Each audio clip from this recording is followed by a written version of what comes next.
National Security Advisor Shri Shiv Shankar Menon, Director General of the Institute of Defense Studies and Analyses, Dr. Arvind Gupta, Shri Rakesh Sood, distinguished participants, ladies and gentlemen. Thank you for your kind words of welcome.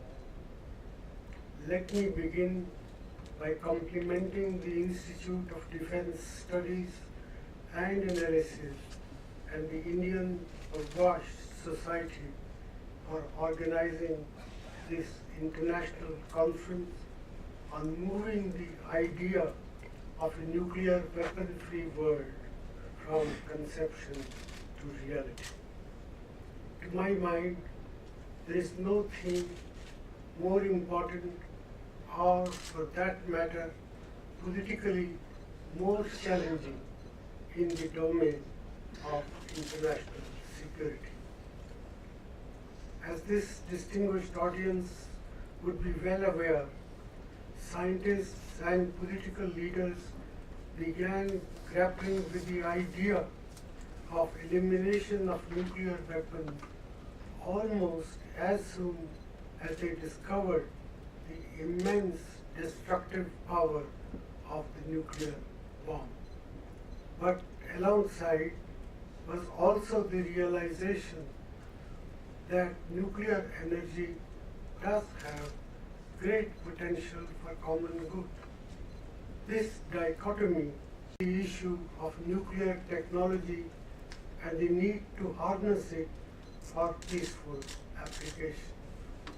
The 1955 Russell-Einstein Manifesto was an attempt to bring scientific insight and reason to bear upon threats to human security arising from science and technology, particularly the threat posed by nuclear weapons and other weapons of mass destruction. The manifesto inspired the founding of the Pugwash movement in 1957, and I'm very glad that the Indian Pugwash Society is also associated closely with the convening of this important conference. In fact, late Prime Minister Pandit Jawaharlal Nehru had offered to host the first conference of scientists and philosophers on this important theme in January 1957 in India. Two Indian scientists, Dr. Kothari and Dr. Krishnan, were involved with this exercise. However, due to the Suez crisis and other political developments in 1956, travel became complicated. The conference was postponed and finally took place in Pugwash in July 1957. I'm inclined to think that had some heroic events not intervened, the Pugwash movement may well have been called the Delhi movement. India was then, just as it is now, uniquely placed to raise its voice for a world free of nuclear weapons. Since our independence, we have taken a number of initiatives in the field of disarmament. In the 1950s, we called for a ban on nuclear testing. In 1982, late Prime Minister Srimati Indira Gandhi called for a nuclear freeze and an international convention prohibiting the use of nuclear weapons. In 1988, Prime Minister Rajiv Gandhi presented an action plan for ushering in a nuclear weapon-free and non-violent world order. Even today, there is no paradox in a nuclear weapons state like India being a strong advocate of a nuclear weapon-free world. We are the only country that demonstrated its capacity in 1974, but maintained nearly a quarter century of restraint before a harsh security environment and events, both global and closer home, obliged us to test in 1998 and declare ourselves a nuclear weapon state. But we remain convinced that a nuclear weapon-free world would enhance our security. Consequently, our nuclear doctrine lays emphasis on a credible minimum deterrent and a no first use policy. Most important, the doctrine reiterates India's continued commitment to the goal of a nuclear weapon-free world. Even after 1998, we have continued to take initiatives for piloting resolution at the United Nations on reducing nuclear danger through de-alerting of nuclear arsenals and drawing attention to the threat of use of weapons of mass destruction by terrorists. The later resolution, which enjoys consensus in the United Nations General Assembly, was a precursor to United Nations Security Council Resolution 1540 and renewed the focus on nuclear security, a theme on which 3 summits have taken place since 2010. While strengthening nuclear security, India also maintains its objective of promoting safe and secure expansion of civil nuclear energy and other developmental benefits that nuclear science and technology offer us. We are targeting an expansion of our nuclear energy generation capacity to more than 62,000 megawatts by 2032. This is based on the 3-stage nuclear program, which makes use of a closed fuel cycle in which additional safety features and proliferation resistant technologies have been incorporated.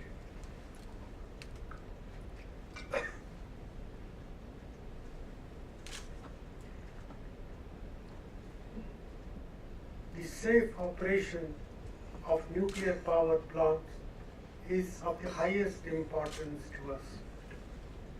Comprehensive reviews of safety measures are undertaken periodically at all our nuclear facilities. The outcome of these evaluations is discussed openly with a view to enhancing transparency and developing public confidence. Emergency preparedness measures for dealing with nuclear accidents have been strengthened, and extensive cooperation with the International Atomic Energy Agency ensures benchmarking with best practices globally. Nuclear safety is something on which we can afford no compromise. Ladies and gentlemen, the coming of the nuclear age coincided with the onset of the Cold War and the consequent expansion of nuclear arsenal. The Cold War ended nearly 2 decades ago, but nuclear weapons, though lesser in number, still exist. The threat of a global nuclear war may have diminished, but threats pertaining to nuclear terrorism have assumed a greater profile. This has led to more and more questions being raised about the role and utility of nuclear weapons. As a responsible nuclear weapon state, that remains committed to non-proliferation. India supports the idea of a nuclear weapon-free world because we believe that it enhances not just India's security but also global security. We know that the best guarantee for nuclear security is a world free of nuclear weapons. At the same time, we are also pragmatic and realize that this cannot be achieved overnight. For nearly half a century, the international community has tried different approaches to this issue, but these have often been partial and discriminatory. I submit that what is really needed today is to bring an end to Cold War thinking. What is needed today is an agreed multilateral framework that can involve all states possessing nuclear weapons. What is needed is to focus on practical measures that reduce nuclear dangers by reducing the salience of nuclear weapons in security doctrines. More and more voices are speaking out today that the sole function of nuclear weapons, while they exist, should be to deter a nuclear attack. If all states possessing nuclear weapons recognize that this is so and are prepared to declare it, we can quickly move to the establishment of a global no first use norm. In many ways, this can open the way to gradual reduction and finally elimination through a nuclear weapons convention. Such a convention would require necessary verification measures. It would also require political measures to ensure that stability is maintained as the level of nuclear arsenals approaches zero. I understand that these are some of the challenging issues that you will be discussing during the coming 2 days. Naturally, no single country can undertake this journey alone, but your deliberations can contribute to creating a larger universal architecture that can reduce and eliminate the dangers of nuclear weapons, while allowing humanity to safely pursue peaceful uses of nuclear technologies. Once again, I thank the Institute of Defense Studies and Analyses and the Indian Pugwash Society for taking this initiative, and I sincerely hope that this can launch a process that helps take forward the idea of a nuclear weapon-free world from conception towards realization. I thank you.